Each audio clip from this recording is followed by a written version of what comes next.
Solve this two-step equation.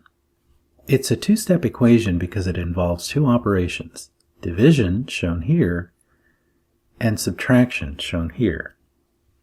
So let's take this equation and plug it into this template.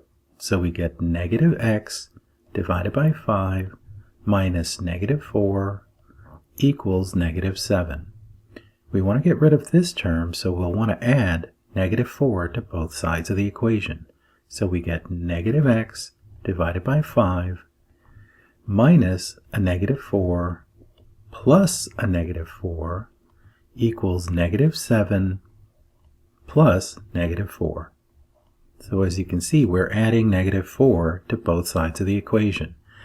Simplifying, we get negative x divided by 5 equals negative 7 plus negative 4 is negative 11. This expression involves division, which we can undo with multiplication. So we get negative x divided by 5 times negative 5. And the reason it's negative is to get rid of this negative sign here.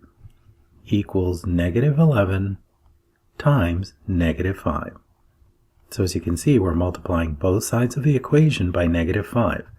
Simplifying, we get x equals negative 11 times negative 5 is 55.